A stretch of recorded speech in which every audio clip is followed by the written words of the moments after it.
Hola, ¿qué tal? ¿Cómo estáis? Hoy vamos a hablar brevemente de una de las películas más esperadas del 2026, aunque bueno, no es que sea este precisamente mi caso, que se trata de una secuela que tuvo bastante fama y bastante buen recibimiento hace 20 años. Hoy vamos a hablar del Diablo Viste de Prada 2.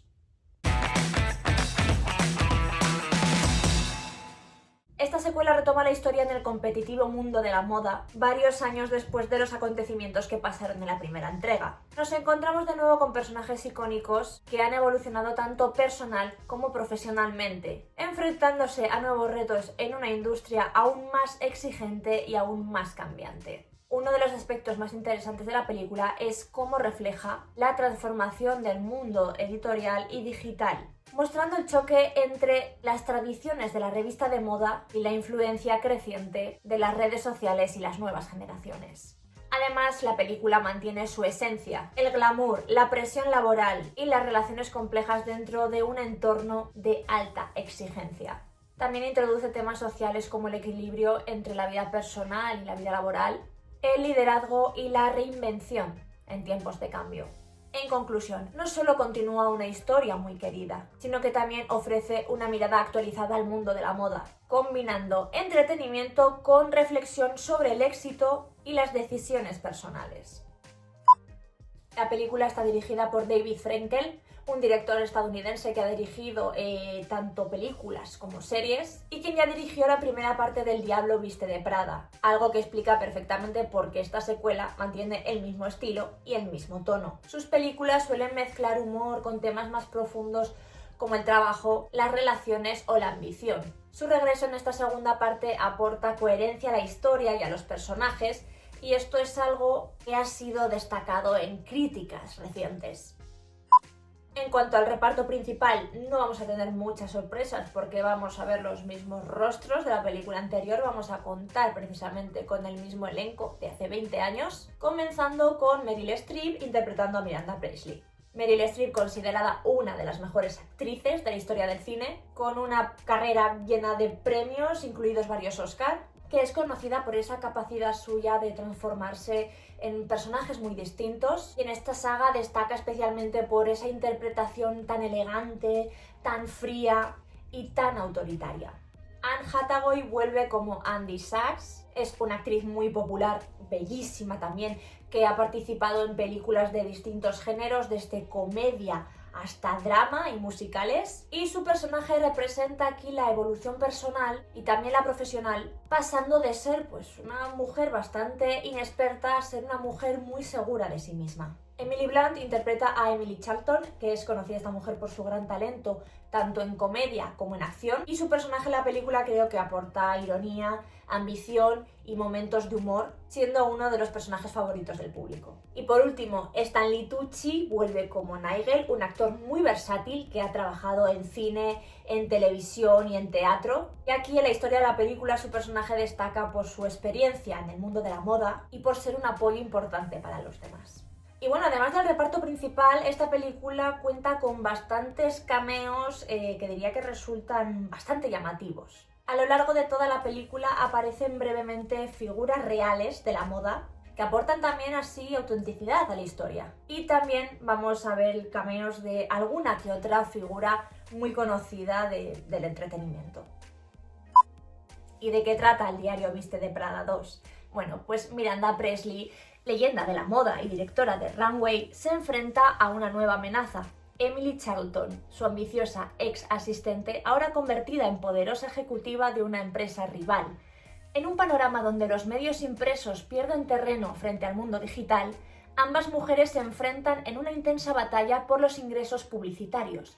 Mientras Miranda se acerca a la jubilación, lucha por mantener su legado intacto, generando un juego de poder, ingenio y ambición en el difícil mundo de la moda y de los medios.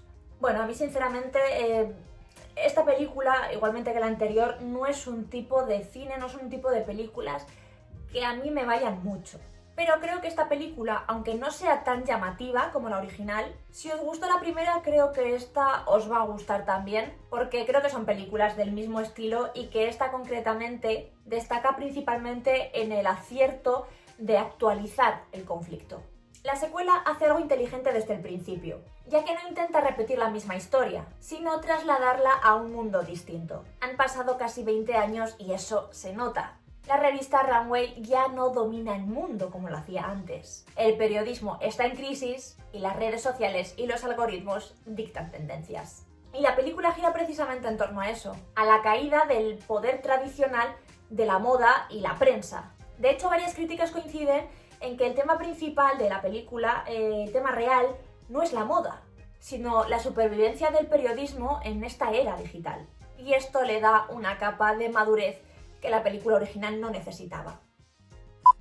El personaje de Miranda Presley obviamente sigue siendo el eje, pero cambia de forma importante porque ya no es omnipotente. Es una mujer que está condicionada por empresas, por recursos humanos y pérdida de influencia, y su dureza ahora digamos que se torna con cierta vulnerabilidad. Y esto es algo que ha creado división de opiniones. Algunos lo ven como una evolución lógica y otros creen que pierde parte de su aura intimidante. Aún así, la interpretación de Meryl Streep vuelve a ser lo mejor de la película, prácticamente sin discusión.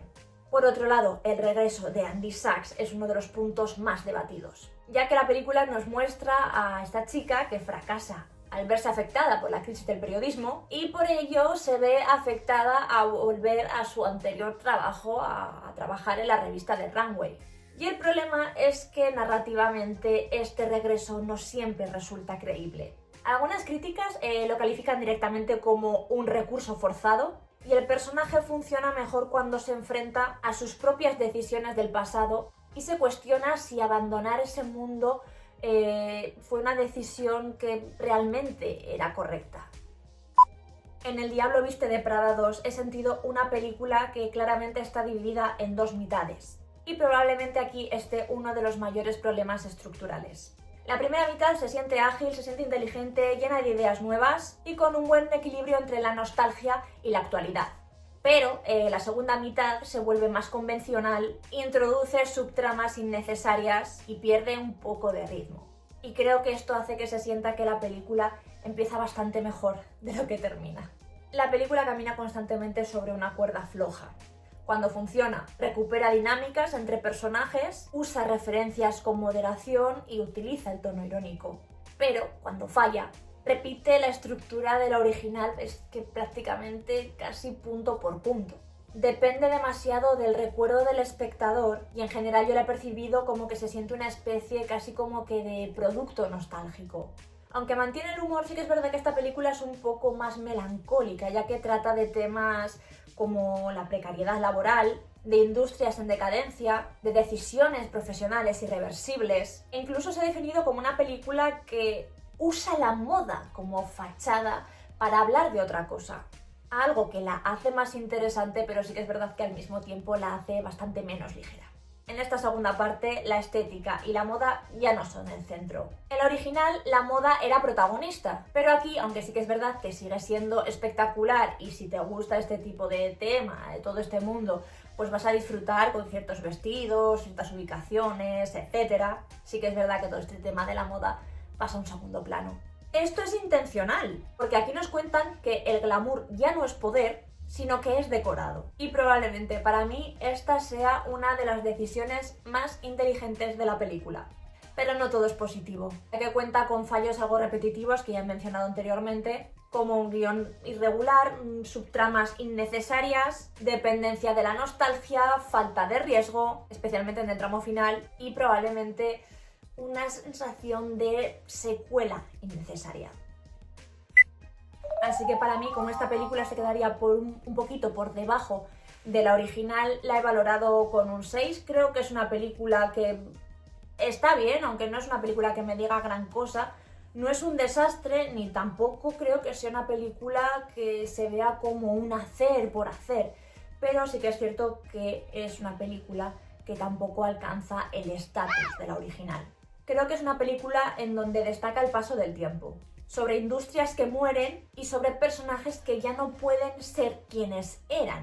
Las actuaciones y la química entre los actores claramente es algo buenísimo. Cuenta con una primera mitad muy sólida, pero en resumen Se podría decir que El Diablo Viste de Prada 2 es una secuela mejor de lo que muchos esperaban, pero peor de lo que podría haber sido.